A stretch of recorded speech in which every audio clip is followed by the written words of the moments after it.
A parasite outbreak is being investigated across the United States.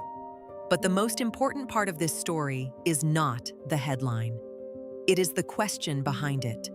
Why is this parasite so hard to trace? The illness is called cyclosporiasis. It is caused by a microscopic parasite named Cyclospora cayetanensis.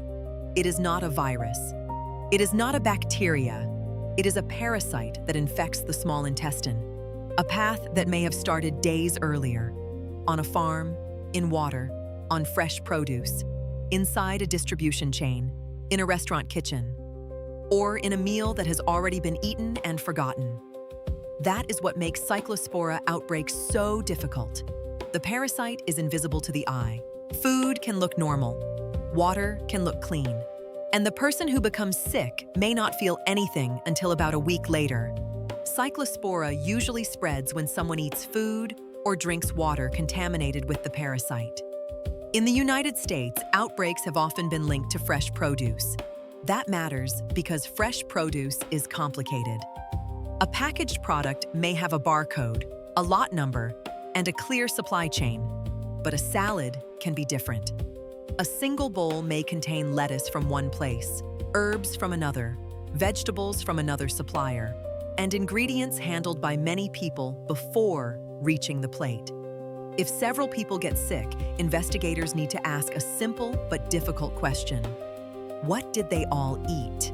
Think about your own meals from 1 week ago. Can you remember every ingredient? Can you remember where it came from? Did you eat lettuce, cilantro, basil, berries, a salad mix? Something from a restaurant? Something from a grocery store? Most people cannot answer that with perfect accuracy. And epidemiology depends on those details. Investigators interview patients. They compare food histories. They look for patterns. They search for a common ingredient, a common restaurant, a common supplier, or a common distribution route. But Cyclospora makes that work slow. First, the symptoms are delayed. People usually become sick about 1 week after exposure, but it can happen sooner or later. That delay creates a memory problem. By the time someone develops diarrhea, cramps, nausea, fatigue, or loss of appetite, the food that caused it may already be several days in the past. Second, the illness can come and go. Cyclospora can cause watery diarrhea that may seem to improve and then return. That pattern can make people wait before seeing a doctor. Some people assume it is food poisoning. Some think it is a stomach bug. Some recover at home. And some are never tested. The official case count is usually only the visible part of the outbreak. Public health officials only see the cases that are diagnosed, reported, and connected to the surveillance system. If many people never seek medical care, they may never become part of the investigation. Third, cyclospora testing is not always routine. Even when a stool sample is tested for parasites, cyclospora may need to be specifically requested. So if a doctor does not suspect it, the infection can be missed. That means investigators are working with incomplete information from the beginning. But there is another biological reason this parasite is unusual. Cyclospora is not usually passed directly from one person to another. When the parasite leaves the body, it is not immediately infectious. It needs time in the environment to mature before it can infect someone else. That process can take at least 1 to 2 weeks under favorable conditions. This is very important. Because in many outbreaks, investigators can ask, who was near whom? Who infected whom? But with Cyclospora, the question is different. It is not usually about direct contact.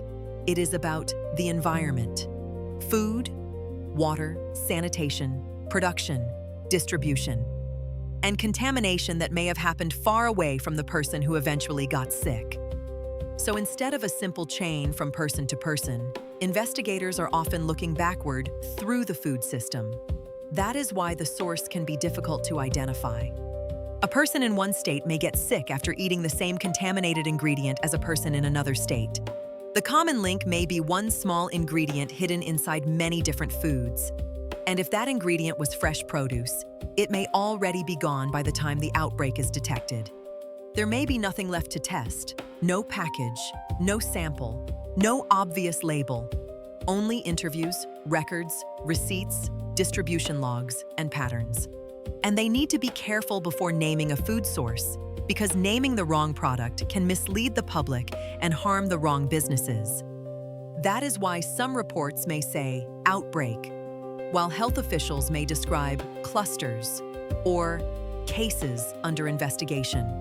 And because Cyclospora tends to appear more often during warmer months, the timing can make the investigation even harder.